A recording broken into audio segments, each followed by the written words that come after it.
Yes, you read the title right.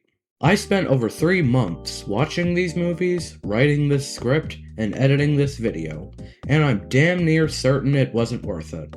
I started this when Luke had only started the first 2 parts of the World War. This is all of LukeMPG's movies and short films ranked from S to F chronologically. Also, I will be ranking these compared to other LukeMPG films instead of other movies, since it wouldn't be fair otherwise. This is completely unbiased otherwise. Let's stop the delays and move on to Luke's first film. Grab your popcorn and slices of watermelon, because this is gonna be a long one.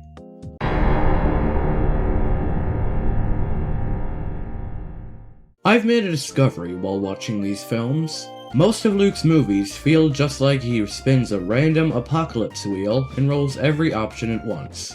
There's no tension, or, for the matter, emotion. All the main casts are one-dimensional characters with no other personality than Jack likes guns, and Lee is stupid in my head every second he's on screen, and it's painful to watch.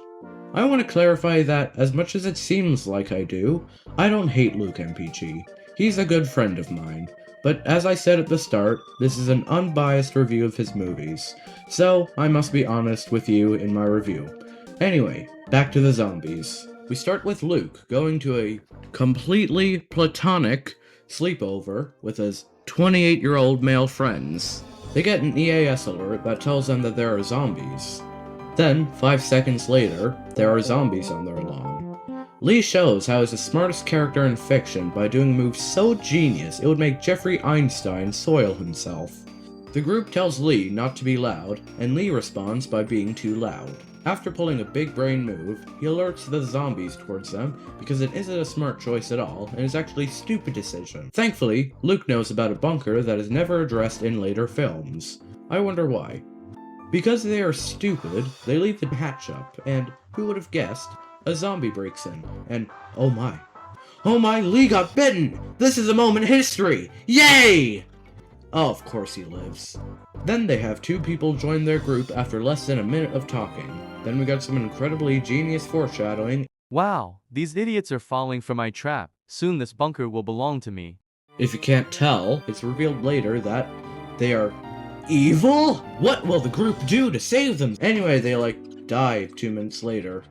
Luke gets kidnapped so some people can eat him, but then Luke shows that he's the main character by breaking gravity. Anyway, John dies, El Bozo. They then get attacked and roll credits. The start was slow and the sleepover trend was overused in later films. They conveniently know the location of a bunker that, amazingly, has all the things you could ever need for a zombie apocalypse. We'll get back to this later.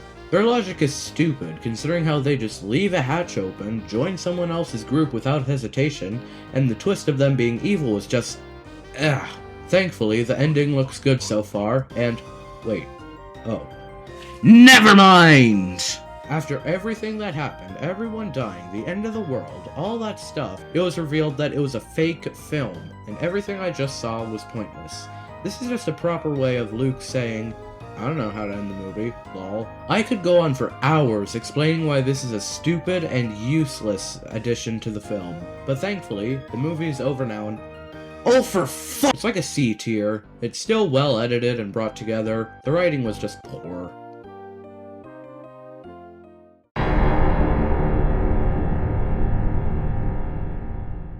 I was pleasantly surprised with this one.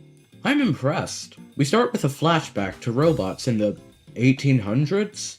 Anyway, in 1950, we see the cutesy-wootsy Fruit Republic and their war crimes against Peopleville. We meet a guy in front of his house who is definitely going to become important later in the story, and no! Oh my god, he got blown up! No! The Fruit Republic drafts a bunch of people, including the Luke group. Also, I forgot to mention it earlier, which is why my voice sounds different, but Billy is introduced into the group after the group is attacked by Peopleville. Peopleville gets hit by terrorists, so they just go, fuck it, nuke Melon City. They are still losing, so they call Tomatoland for backup. We then see a nice school trip which lulls you into a false sense of holy shit! Luke hires the bestest person ever, Rob, to assassinate Peopleville's president for $50, which wow, that's cheap. Somehow it actually works. Evan Whitaker takes over and dumps the entire GDP into a last-ditch plan called Operation Bomb. Maybe they should have elected a president that can name things. The Fruits find out and evacuate before the nukes hit. After months of fighting, the Fruit Republic storms Peopleville's capital, pulls down the flag, and that's the end. Credit where due, I was pleasantly surprised with how much I actually liked this film. I enjoyed the drama, and also Luke's accidental face reveal. Yeah, that's right, I watched this back when he did show his face. I also enjoyed the fact that this is a country-focused film and has way less of the main crew. Also, it's hard to forget, this movie gives us the second best character ever, Motherfucking Rob, hell yeah! This is unironically my second favorite character in the LukeMPG cinematic universe. All this isn't to say that this is perfect. This is a movie that hits a pointlessly named pet peeve. Keep in mind, this is a movie with Tomatoland, and that's not even the worst name. The war ending with them capturing the capital is out of nowhere, because for 90% of the film it's slow, but then 6 months pass like it's nothing. Still, it's good. Chaotic, but charmingly chaotic. A tier. Also, I swear I wrote the Rob line before Rob.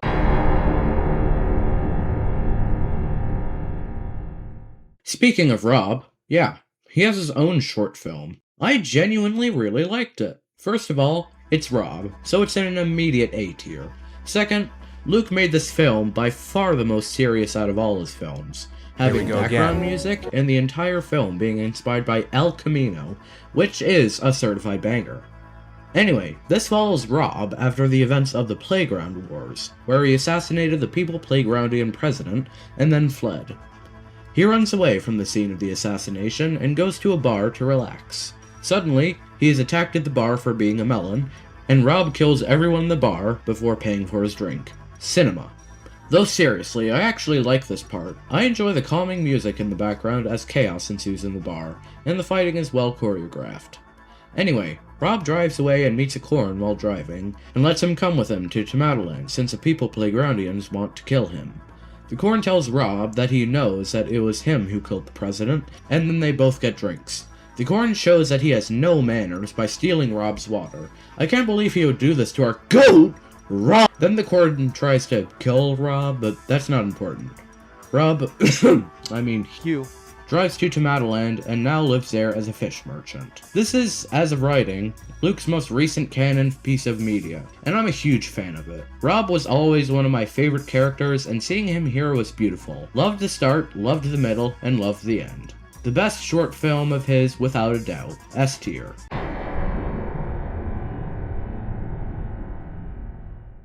This was my least favorite LukeMPG movie on first watch, so let's see if that still holds up.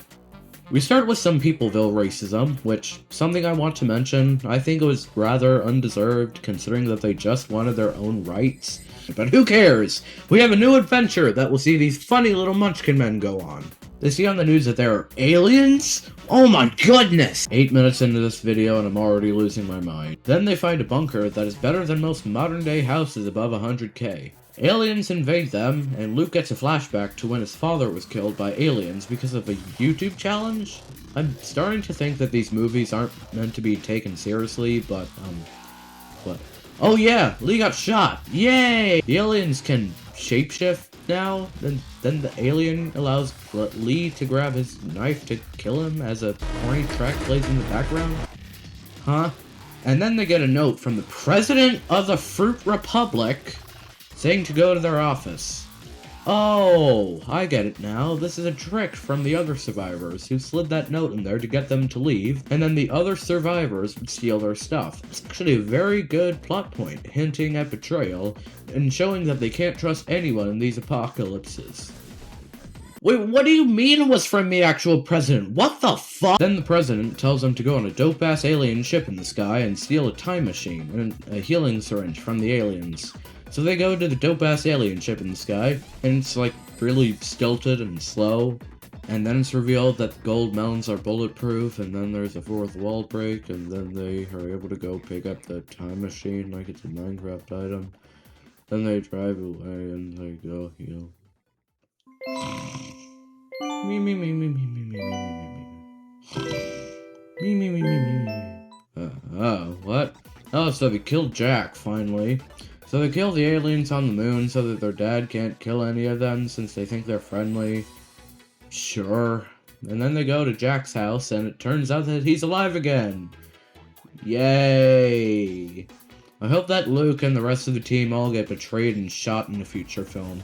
The sad thing is, that'll never happen. This movie is a slog to go through, and I couldn't stand it the entire way through. It's like everyone became stupider than in the last film. The whole time travel plot makes the entire film have no point other than, oh, in future films we can have funny references to how Jack missed out on an adventure. I can't stand this film, but I'm at least happy the bunker got to return in a later film. D tier.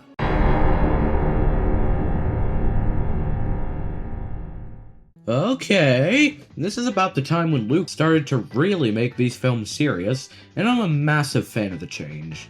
There's a noticeable difference from this film and, say, the Playground Wars, and I'm impressed. The group sports, and Lee scores a goal.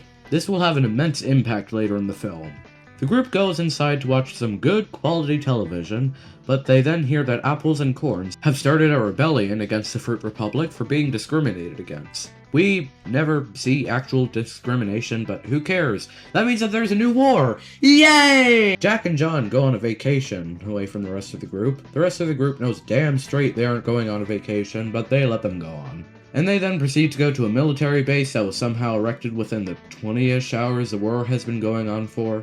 We also learned that the AMA somehow stole an entire watchtower. If you are wondering, how is that even possible? Well then shut up, because this movie gets better! Trust me! The Fruit Republic camp goes on a trip to northern Winter to spy on a base. They look at the base and then they get shot at. They run back into the forest when some soldiers find them sleeping, and then those soldiers get shot. The AMA sends a spy to spy on the spies, and then they hear that they are planning an attack tomorrow. The spy walks back and tells the leader to prepare for an attack the next day. The Fruit Republic travels to the AMA, and when they arrive, a random pumpkin gets their cover blown. Maybe LukeMPG just hates pumpkins or something. They both line up in front of each other to prepare for a battle, but before they do that, they need to give a big speech with a very unfitting Breaking Bad reference put in there. A crippled little rata, what a reputation to leave behind. A crippled little rata, what a reputation to leave behind.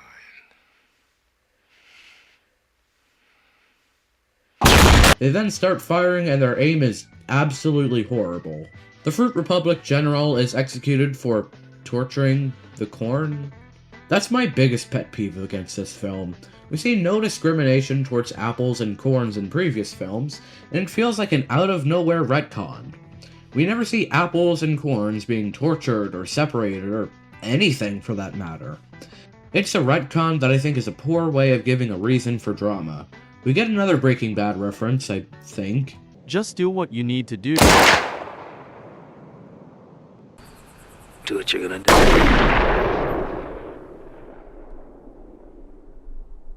Luke, Lee, and Billy are brought to be tortured by John because the AMA has brainwashed him.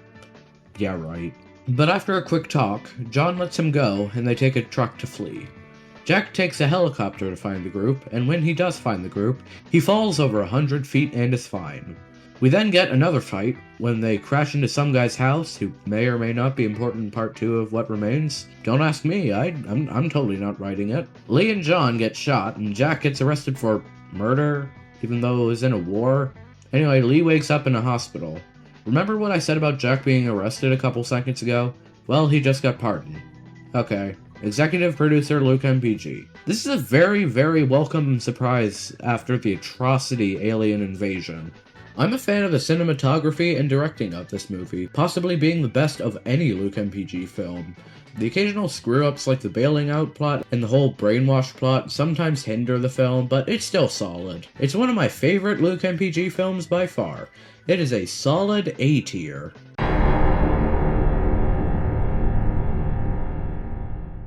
Robots go on a genocide tour because one of them lost a boxing match. Phenomenal writing. It starts with a scene from the Fruit Boxing Championships, which I won't be reviewing since it isn't a movie, where the robot loses and then he decides that he wants to commit mass murder. Sure, I guess. Now, let's play a quick game.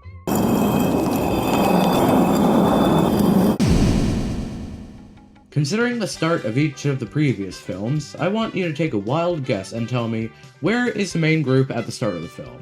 Are they A, having sleepover, B, having a sleepover, C, two of them meet at a mall where they notice on the big screens an alert that the robots are taking over, or D, having a sleepover? That's right, it was D! Wow, this WhatsApp joke of mine really aged well in hindsight. So they're playing basketball in their backyard when Jack gets his head blown smooth off by a basketball. At least I wished. A robot appears in their front lawn and asks them to be friends.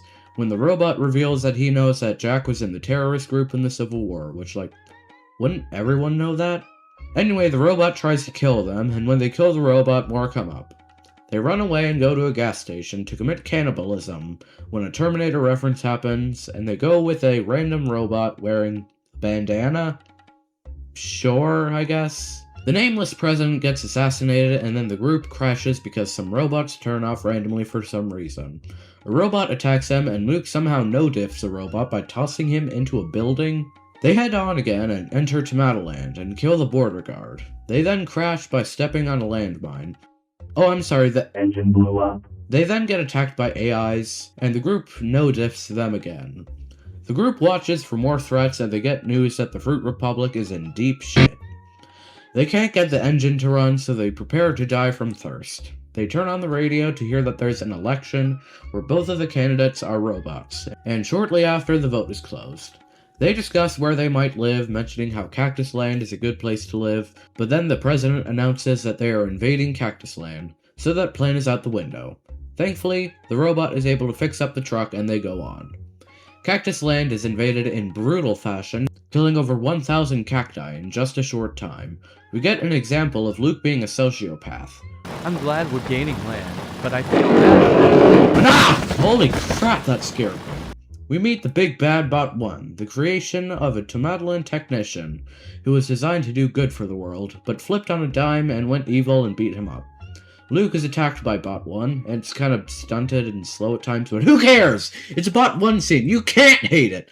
Man, I love Bot 1. I hope nothing bad happens to— No! No! Bot 1's dead! No! Man, I hate clankers! Yay, the clanker's dead! The group goes to the motherboard where all the robots are powered and shoots the creator of the robots for no reason.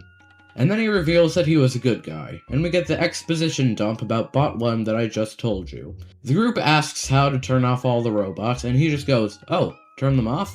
Oh, it's just that lever over there. Yeah, pulling that makes them all turn off. Why didn't I pull the lever after the robot told me to build 1,000,000 robots? Well, it's a simple thing. See, Then they pull it, and all's right in the world. They build a grave for Bot 3, and the film ends. I was a big fan of this movie when it first came out, but I see now that it's a bit warped in some places. The start was horrible, and the ending was horrible, but the middle bit was kinda nice. I enjoyed them getting stuck out in the desert and not being able to escape. Also, gotta be honest, I'm not a fan of the cliffhangers on each part of this movie. They just see something off screen and then go, "Oh, what is that?" And then it ends. But honestly, I still like it. Still fun, still stupid. It is a solid A tier.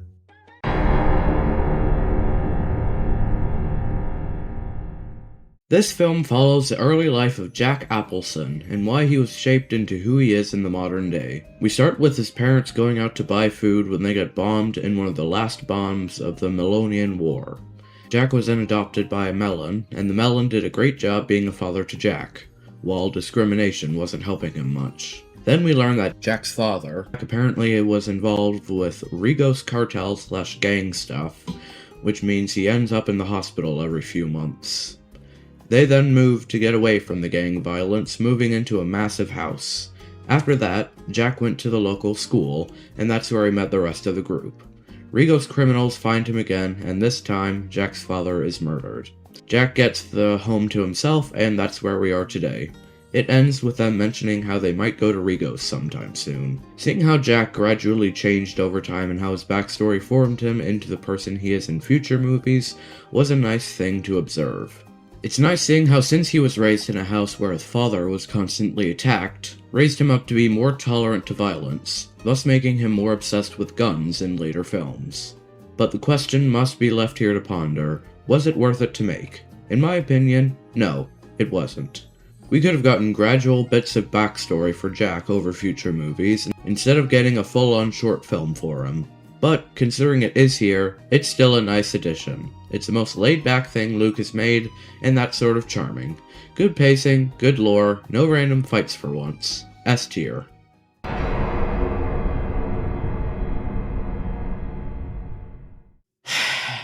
We were this close. This close! This film is genuinely horrendous. The worst film of his by far.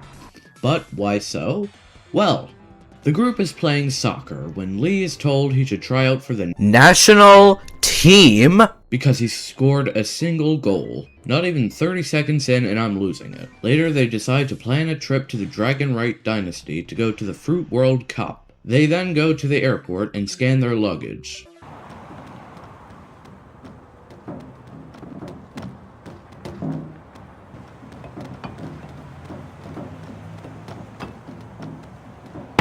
They wait and hop on the plane, but the plane is hijacked and crashes. The group wakes up to find out that they're in the DPRF, and it's during a time comparable to that of a New York Black Friday. The event is called The Purge, where all crime is legal for a certain time. So from now on in this film, there are just several small things that aren't big plot points at all, so I'm just gonna rapid fire. Police find the airplane kaboom, backstabbing, corpse burning, nearly getting shot. Find a bus, car crash, hammer car, shoot car, hit and run, and hence ends the lightning round. They find another gold melon named Blake and follow them to their base. They arrive at their base where the rest of the other survivor group is less than ecstatic about the new living arrangements. They all share sob stories and go to sleep. Time to up my kill count. This will truly be a midnight massacre. Then a grapefruit comes by and kills one of the group members. Luke tells the other group members to not whine about it. Then a grapefruit comes by and fixes the problem by killing the other two group members, leaving only Blake. Blake reasonably crashes out and orders the group to leave. Luke unreasonably crashes out and kills Blake because his feelings got hurt. They all raid an airport and go to an airplane to leave the DPR. Holy crap, Luke just got completely eviscerated. They bring Luke onto the plane and go home. Luke recovers and all's right in the world. This movie is just the definition of this escalated way too fast. This movie is just useless. Lee just decides to try out for the world's greatest soccer competition just out of the blue. We get a new country that isn't named anywhere else in previous movies, and oh boy do I hate it. This movie doesn't give you a chance to breathe, and this is easily the most crime-intensive film that we have yet. I won't speak too much about it, but I just feel bad for Blake. This is genuinely a hard film to watch and not feel seasick with how much it tosses you around. F tier, without a doubt.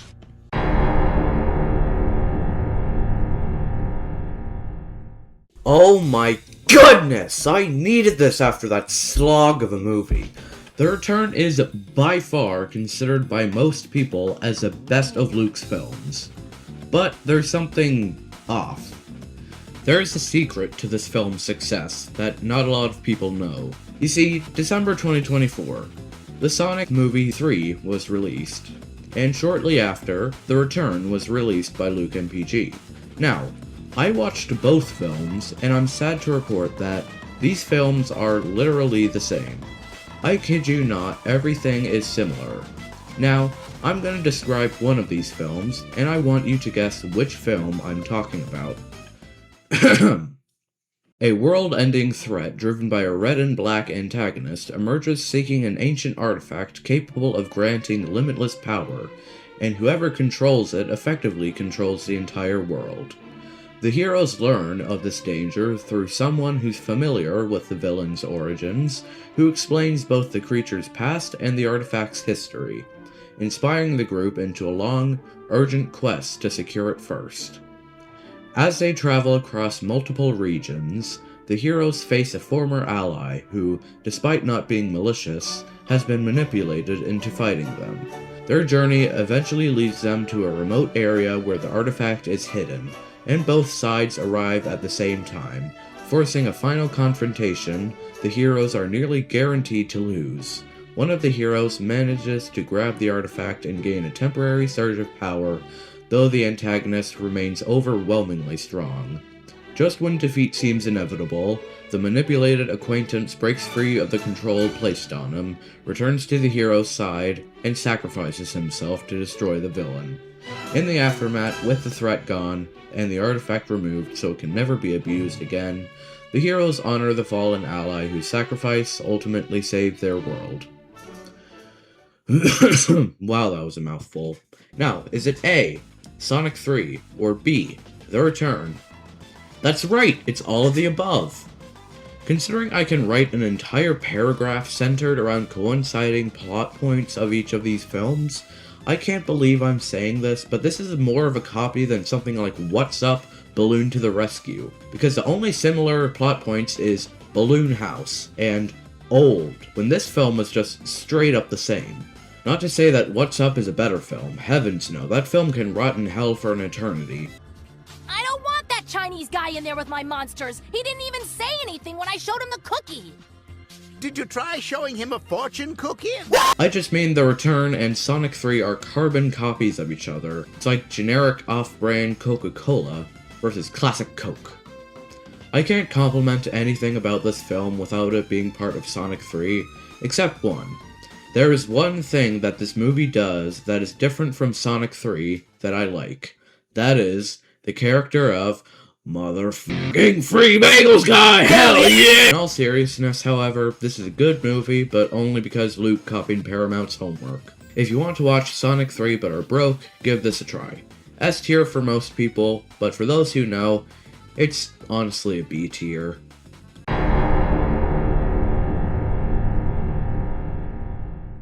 This movie is so aggressively okay, it almost loops back around into being interesting. Starting with Jack planning to go to Rigos, they take the truck and ride to Rigos on a long trip. We see a gang member be executed to show authority and how these people aren't meant to be messed with. Who would put that in their films? Whoever would do that is probably a fat loser with no friends. The group visits Jack's home, and after giving it a good look around, they head on again when a Rigos gangster follows them. They go to the playground that Jack used to go to when he was younger, and when they drive on, the gangster follows behind them. And then Jack brake checks the gangster, causing him to be immediately killed in brutal fashion, and they face zero repercussions for this. What is with this city? They visit the place that Jack's dad used to work, and Luke gets stabbed out of nowhere. Genuinely, how crime polluted is this city? Jack goes on a side quest and kills the entire gang with pretty minor injuries. He visits his dad's grave. End. It's pretty much just a sequel to Jack's backstory, and similar to Jack's backstory, isn't overly filled with, put a nuke here for drama. I didn't really enjoy the gang plot of this gang short film, but I greatly enjoyed the rest of the film and its normality. C tier. S tier. Like, are you even kidding me? Of course. This is easily Luke's greatest film to date, and I swear it's not recency bias. This film is honestly amazing. It is by far the longest film with his choreography, being the only one with more than 5 parts, and being 20 minutes longer than The Return. Because of that, it has time to breathe. That means that you don't need to cram 500 different plot points into the span of 10 minutes. Anyway, what happens in this film? Well, let me weave you a tale. The Fruit Republic president is preparing for his speech when his advisor mentions that there may be several grapefruits watching his speech. The group suckers, and soccer is a soccer game, when they decide to watch the president give his speech. A grapefruit comes by and assassinates the president, as the president gives a speech about how terrible the DPRF is. The president is rushed to the hospital, but succumbs to his wounds. The news gives the following information. The president is confirmed dead. The Fruitland government has quote-unquote no correlation to the death of the president. The Fruit Republic invades the DPRF. Tomatalon sides with the DPRF. Cactus Land sides with the Fruit Republic. The Dragonrite dynasty sides with the Fruit Republic, and the Obsidian Republic invades the Banana Tropics. The group gets drafted into the Fruit Republican Army for the 500th time, with Luke and Jack serving at the Fruit Republic DPRF border, John and Lee serving at Hans Island, and Billy working transportation. They all begin packing, and Jack has flashbacks to the Civil War. They all give goodbyes to their families and go to their respective military bases. Billy sees a landmine while driving, but shrugs it off and moves on. This is the first real time we've seen foreshadowing in Luke's films. One of the DPRF cities is absolutely wrecked by Fruit Republic forces, leaving very few survivors. Billy is ordered to bring supplies to a base near the DPRF border when he is suddenly bombed. The group gets the news that Billy is in critical condition, and they all become sad. The DPRF leader tells about a so-called Operation Sharp Blade. However, the details are not given to us yet on what it actually is. We see a peace parade happening, asking for a ceasefire, but they are killed by a DPRF decoy. Billy wakes up from his coma and heads straight back into the war. Luke tells Jack the funniest joke that I've ever heard in my life. Why was the army so strict about uniforms? They didn't want any casualties. Jack doesn't like the joke, and Luke calls him a traitorous racist, and they are interrupted by another DPRF raid. Lee and John's group find a completely destroyed group of bananas with only a few survivors. Billy is sent off to drop materials at Luke and Jack's base. Operation Sharp Blade is revealed by the DPRF leader to his general, and although it isn't stated in the film, Luke has said that Operation Sharp Blade is this. How Operation Sharp Blade works: 1. Traitors are either kidnapped when they are young or are paid by the DPRF to disguise as soldiers or recruits to go to camps or military. 3. Bond with soldiers or others. 4. In the right moment, kill all soldiers in a camp and leave the scene. But we don't actually hear it in the film. Lee and John are decoy bombed, which causes one of the bananas they rescue to have a panic attack and attempt to flee. It's revealed that some of the Fruit Republic soldiers were being bribed by DPRF soldiers to portray certain parts of the army. We see two fruits talking to each other in a snow-filled city, mentioning how the DPRF has been nuking certain cities. But the other one mentions that there's no way in the world that the DPRF would nuke them. The DPRF nukes them. Billy gets to Luke and Jack's camp, reuniting with them after about a month. The DPRF president is assassinated by a random corn, and his military general takes his place as leader of the DPRF. A new country, the Cake Republic, sides with the Banana Tropics in the war, after being neutral for most of the war. After a month of the war having been going on, it's revealed that the DPRF has lost 45% of its land, Tomatoland is suffering heavy casualties, and the Obsidian Republic is also falling. Jack, Luke, and Billy's group is attacked by a traitor, killing one of the people on the watchtower before being shot. This sparks the beginning of Operation Sharp Blade. Many groups fall left and right from traitors within the Fruit Republic army, with there being heavy casualties, including Lee and John's leader. With the casualties of this operation, Luke, Jack, and Billy are shot by traitors, presumed dead. Shortly after, John and Lee are killed by army forces after their group leader betrays them. After Operation Sharp Blade has ended, the Fruit Republic surrenders and becomes puppet states of the DPRF. In a post-credit scene, it's revealed that Luke is alive. This film is genuinely and purely phenomenal. I cannot stress that enough. It's the only LukeMPG film where I struggle to point out any real flaws in it. The foreshadowing in this film is amazing, and I loved every moment of it. The fact that the good guys, heavy quote-unquotes, lost is amazing to see. The drama over it that doesn't feel rushed is a breath of fresh air from previous films.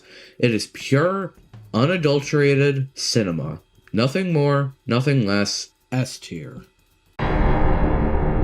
This film is a fucking disaster, and whoever wrote it should never write again.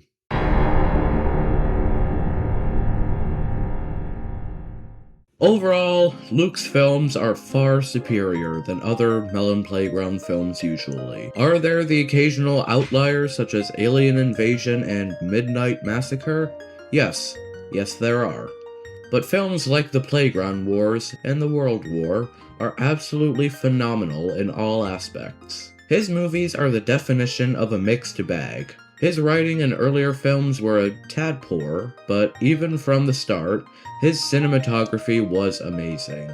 It was for those reasons I spent over a year trying to get him to let me write for him. I'm happy that he's still making these amazing films, and I hope that he keeps making these films in the near future. You know what else I want in the future? I want you to hit that subscribe button and like hell yeah! Also, thank you for supporting me this last year. This has been one of the greatest years of my life, and I plan to keep posting for many more.